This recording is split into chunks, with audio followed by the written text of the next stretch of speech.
So in today's video, I want to do a deeper dive into what we know about the PlayStation 5 Pro that's set to be released on November 7th, unless Sony happens to change it. But that's what we know about the release date. I'm citing from about 6 different sources, so stay through to the end of the video. Let me relay some of the information here, and then at the end, give you my own take on what a lot of this means. So first, let's start by detailing what is said here in the blog.playstation.com. Welcome to PlayStation 5 Pro, the most visually impressive way to play games on PlayStation. So if you scroll down here, this right here is a video, very, very important video for those that want the deeper details about the system exactly from Mark Cerny. I'll leave a link to this blog at the end of the video in my description.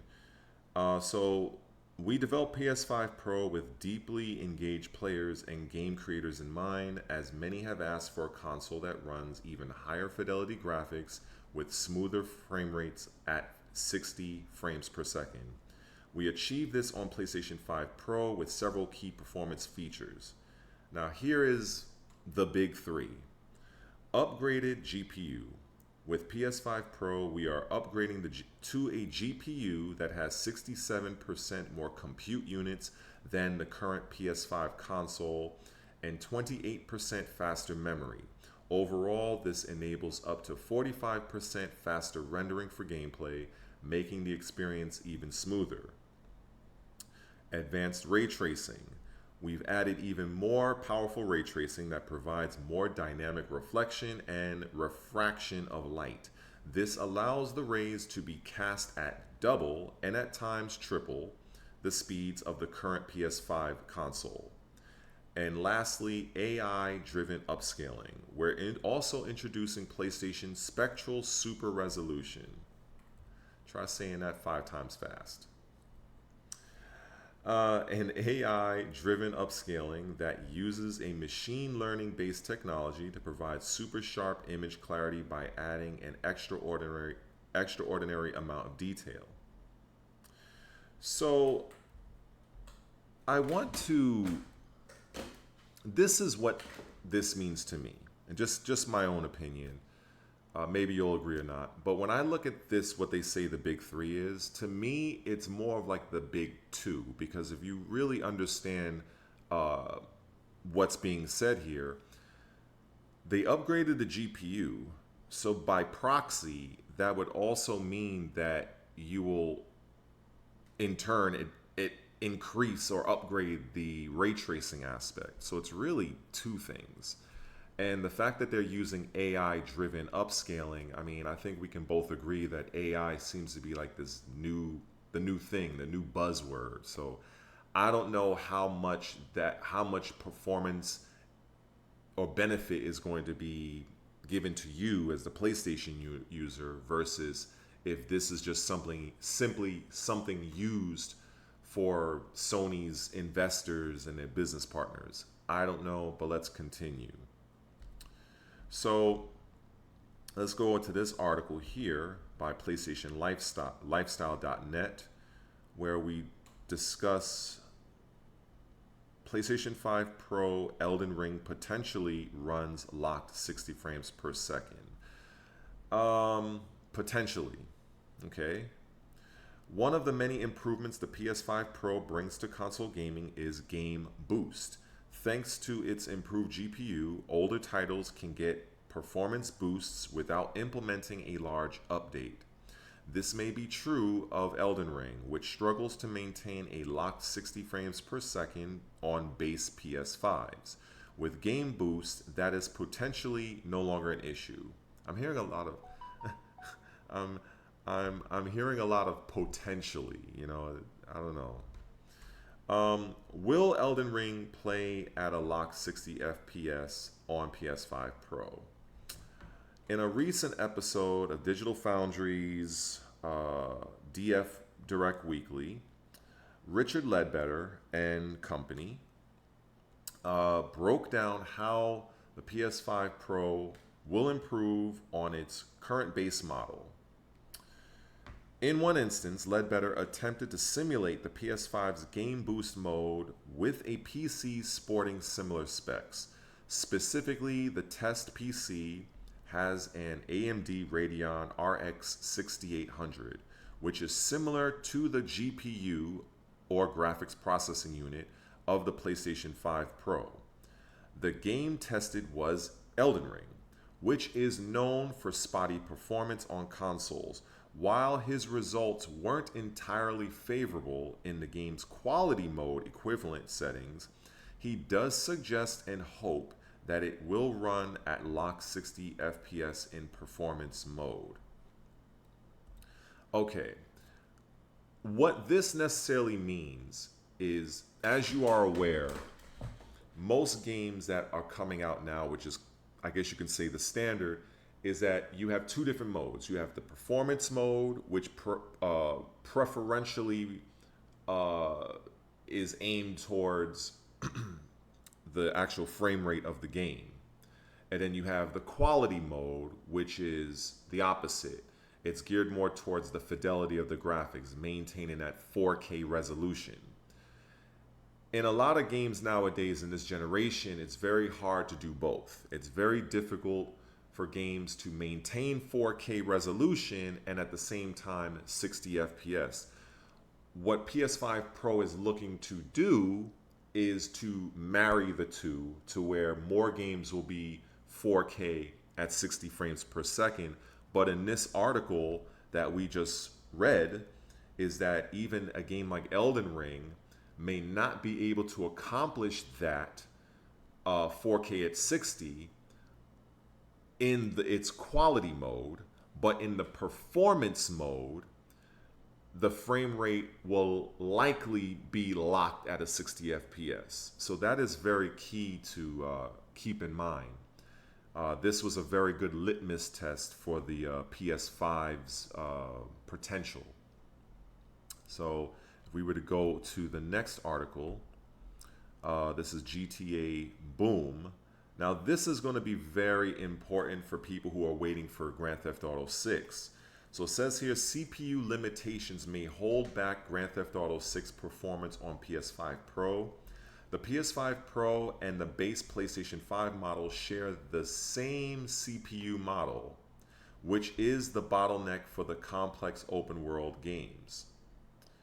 So if we go scroll down here, so a snapshot, the PlayStation 5 Pro is unlikely to run Grand Theft Auto 6 at 60 FPS due to CPU limitations, according to industry expert Richard Ledbetter of Digital Foundry. The new console's GPU upgrades won't overcome the CPU bottleneck, which is crucial for handling Grand Theft Auto's complex open world simulations and interactions. While the PS5 Pro may offer improved graphics and resolution, GTA 6 is expected to prioritize visual fidelity over frame rate, likely capping at 30 frames per second. So if you are looking to purchase this console in the hopes of getting the absolute best version on console for Grand Theft Auto 6, I don't know. You might be a little bit disappointed. I think it's very important to keep your expectations tempered. Because the way I'm interpreting this is the makers of the game are going to prioritize the fidelity mode. And as we've covered, it's going to be very difficult for the PlayStation 5 to output both the 4K resolution and the 60 frames per second. So it brings us right back to the issue we have in current gen right now. So anyway, moving right along. So this is from IGN. And let's see. PlayStation 5 Pro, 5 burning questions we have about Sony's new console. So I'm just going to skim through this. Right, at long last, Sony has peeled back the curtain on the PlayStation 5 Pro. This console will be significantly more powerful. Let's see. significantly more powerful than the standard PS5, delivering new upscaling tech, better frame rates, and significantly improved ray tracing capabilities. But that increased power also comes at an increased cost. So it kind of covers. All right, so is it really too expensive? The PlayStation 5 Pro was easily one of the worst kept secrets in the gaming world, so the announcement didn't exactly come as a surprise to most gamers. What did shock many, however, was the price tag. Sony is charging $699 for the Pro, which is quite a jump over the $449 MSRP of the disc driveless standard PS5. So let me see here. Now, how many games will be PS5 Pro enhanced? The main selling point of the PS5 Pro is obvious. It's meant to offer superior game performance compared to the standard PS5. The goal with this system is to eliminate the need for separate performance and fidelity modes, as I have mentioned earlier. No longer do gamers need to choose between a high stable frame rate and the best possible resolution. The Pro does both at the same time. I think it's going to do that for older titles, games that are current. But for the newer games, the newer titles, that's going to really be pushing the envelope. I think the limitations of the PS5 Pro will be realized sooner than later. So that's very key to bear in mind. So to kind of get back, oh, here's something interesting. Will developers charge for PS5 Pro Enhancement? We imagine Sony wants as many games as possible to be included in the PS5 Pro Enhanced catalog, and that every major game in development right now probably includes PS5 Pro support in one form or another. But will we see some developers charge for the ability to take advantage of the new hardware? Will PS5 Pro Enhance become a paid upgrade in some cases? For the most part, we'd guess not. Sony gave no indication in their presentation that these would be paid upgrades, and it might be a tough sell to expect gamers to fork over the money for the new hardware and pay even more on top of that to actually enjoy the full benefits of gaming on the PS5 Pro. Yeah, it's this is gonna be interesting because a little bit of a brief history. I participated in this mid-gen update by getting this baby right here. Of course, I'm an Xbox guy. So when the Xbox One X and the PlayStation 4 Pro first came out, I feel it was a much more viable improvement, especially for us console players, because we have never traditionally experienced 4K. Usually that is the domain of PC enthusiasts.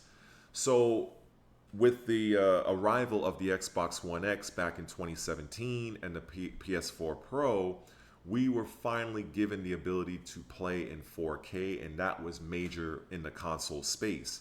But what we have now going on with the PlayStation 5 Pro, I just don't know if it's going to have that same leap, that same feeling. I just don't know. It seems like the feeling right now is the price. But let's continue. So in this article here, this is from Tom's Guide, PS5 Pro, 3 reasons to buy and 2 reasons to skip. I think it's clear for the reasons to buy, between the faster performance, the of course, the upgraded GPU, 67% more compute units, like I stated earlier. The better visuals, we get that. More storage, okay. The PS5 packs an 825 gigabyte SSD.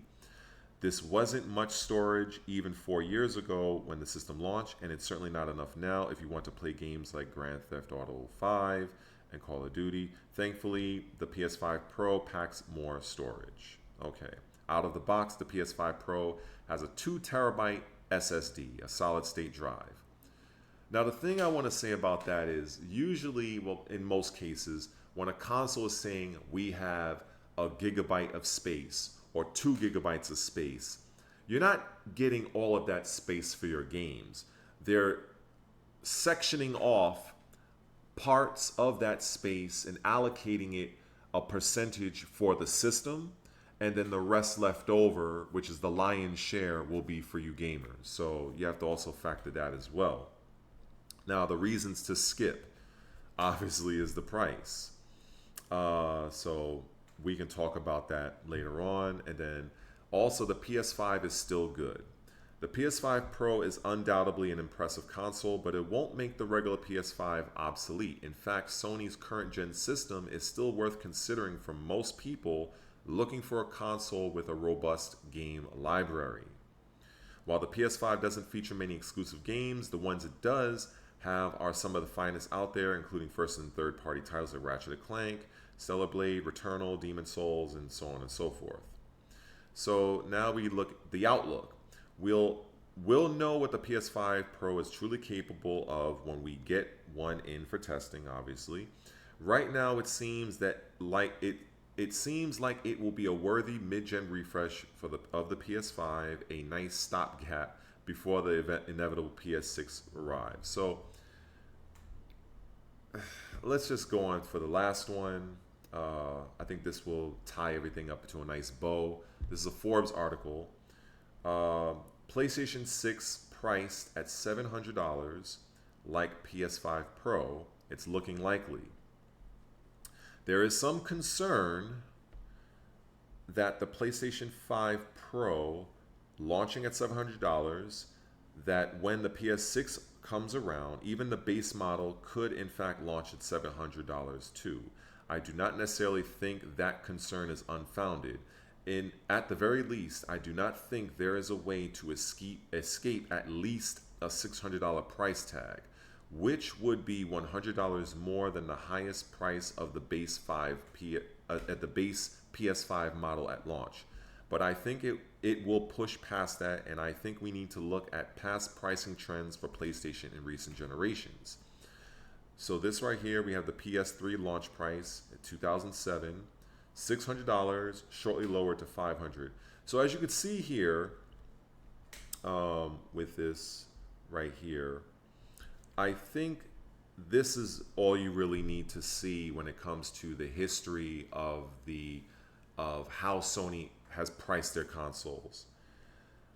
But this information is interesting to me on several different levels, because with all of that being said, and virtually every YouTuber that I have looked on YouTube that are doing their content creation, they're essentially saying the same thing, right? This is all the information that we have to go by, and you as the consumer, as a PlayStation owner, you have to figure out if this is worth your $700. And let's be clear. Let's really be clear. Let me look at my notes real quick. So the stand for the base PS5 Pro, you're not getting a stand, and you're not getting a disc drive if you want to play physical media, like you have the game disc. If you want the stand, it's an additional $30. If you want the ability to play physical media, that's an $80 on top of that for the disc drive. So that's about, what, $110 on top of the price, which is essentially $700.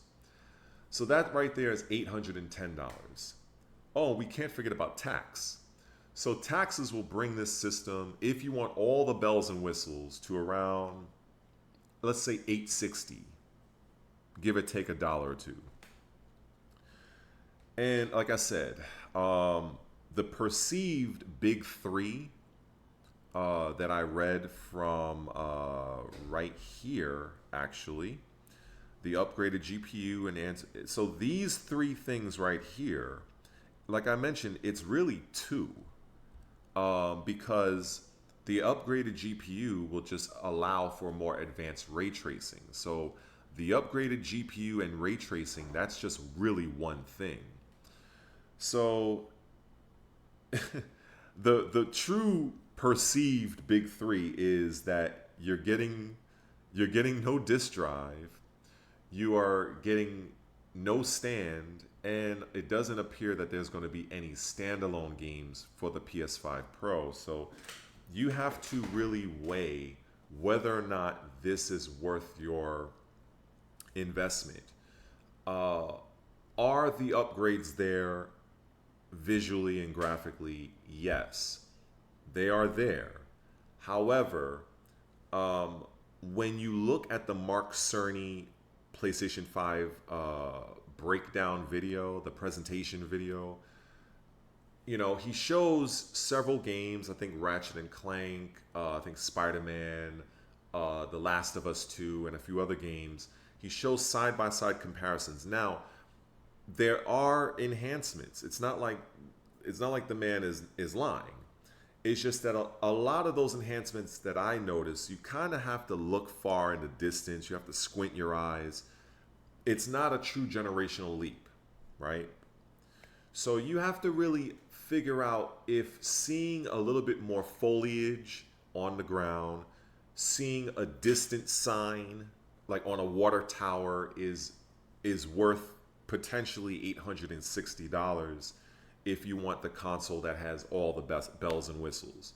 Um, you know, it, it's a tough sell because the PlayStation 5 is still currently on the market. So Mark Cerny and Sony, they can't outright bash the PS5 because the PS5 is still relatively new. So they have to walk a fine line on getting you, the PlayStation, the Sony customer, to get interested in the PS5 Pro, but at the same time not completely dogging out the current PS5. So it's going to be interesting to see how they navigate those waters. Um, but based on what I can see out of a lot of the YouTubers I'm watching, a lot of these guys, it's we're pretty much covering the same material for now, and I don't think anything significant is going to change until November 7th, when people start getting the console in their hands, trying it out, and really getting that first-hand experience. But for right now, here's hoping that I've earned your subscription. I really would appreciate if you subscribe. You'll be my new best friend, as well as help me get into that YouTube partner program. I need the watch time, 4,000 hours of watch time and 1,000 subscribers. So if you can help me with both, I'd greatly appreciate it. Hope that this video related to you. With that being said, I'm going to be out of here. I will leave links to all the sources in my description below, as well as I'm going to add in chapters, which I probably should have said at the beginning of the video. And I guess that's about it. So stay tuned to the next one and take care.